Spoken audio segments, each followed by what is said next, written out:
ترجمہ گھٹیا کیا جاتا ہے عام طور پر۔ تو ایسا فرد کہ جو عورتوں کی عزت نہیں کرتا، آپ صلی اللہ علیہ وسلم نے کتنے شدید انداز میں اس کی مذمت کی ہے۔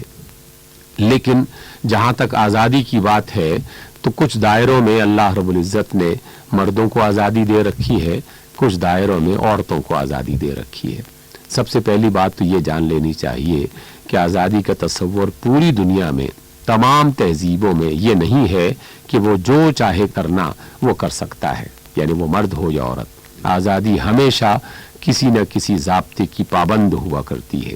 اور اسی سے انسانی زندگی آگے بڑھتی ہے، اس میں حسن پیدا ہوتا ہے، اس کا جو ہے وہ جاری رہنا وہ کسی نہ کسی ضابطے کی بنیاد پر، یعنی آزادیوں کو برقرار رکھنے کے لیے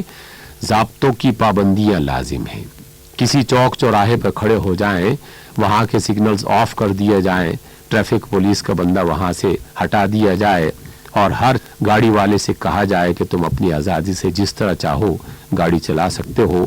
تو آدھے منٹ کے اندر اندر وہ چوک بلاک ہو جائے گا،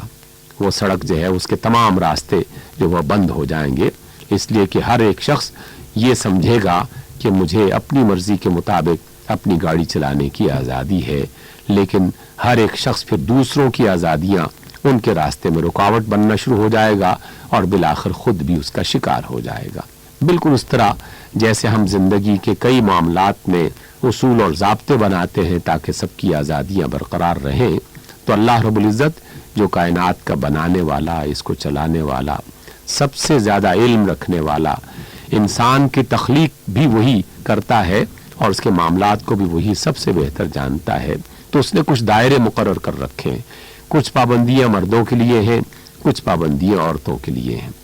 کچھ حقوق مردوں کے لیے ہیں، کچھ حقوق عورتوں کے لیے ہیں، بہت ساری آزادیاں مردوں کے لیے ہیں، بہت ساری آزادیاں عورتوں کے لیے ہیں۔ ہر عورت کو یہ حق حاصل ہے کہ وہ اچھی سے اچھی اور بہتر سے بہتر تعلیم حاصل کر سکے۔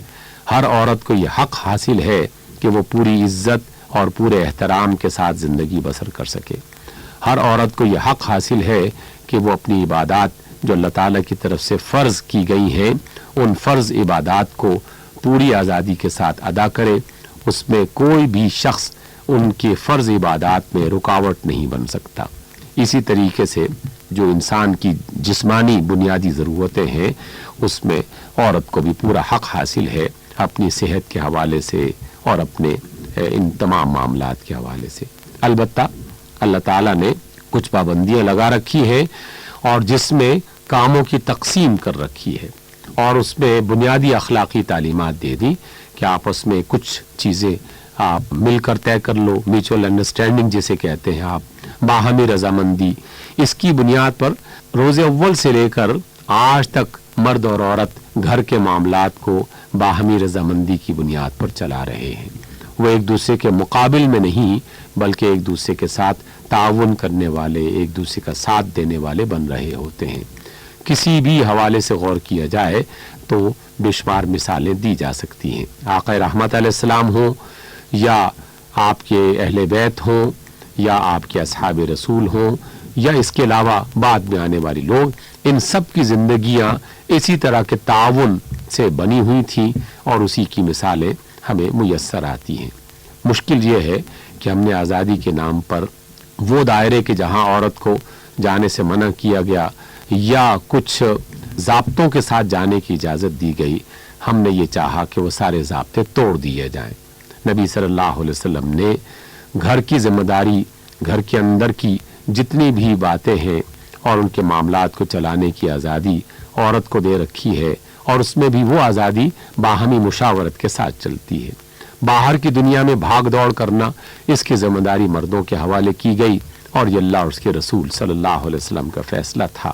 ایسا نہیں ہے کہ عورت باہر جا نہیں سکتی، وہ اپنی بعض بنیادی ضرورتوں کو پورا کرنے کے لیے، جس کا ذکر ہم نے تفصیل سے کر دیا، ان کو حاصل کرنے کے لیے باہر جا سکتی ہے، لیکن اپنے حجاب کا، اپنی ستر پوشی کا، اپنی حفاظت کا پورا بندوبست کرنا یہ اس کے لیے لازم ہے۔ اس میں مردوں کو بھی اس بات کا پابند بنایا گیا ہے۔ ہر قسم کی پابندی سے آزادی یہ آزادی نہیں ہے، یہ ایک طرح کا فساد ہے۔ اس لیے اللہ اور اس کے رسول صلی اللہ علیہ وسلم کی تعلیمات کو پوری دیانت کے ساتھ پڑھنا چاہیے، اور زندگی کے جن جن میدانوں میں مردوں کو کام کرنے کی اجازت دی گئی ہے اس میں مرد کام کریں، جن میدانوں میں عورتوں کو آزادی دی گئی ہے اس میں عورتیں پوری آزادی کے ساتھ شریک ہو جائیں، کوئی خرابی پیدا نہیں ہوگی۔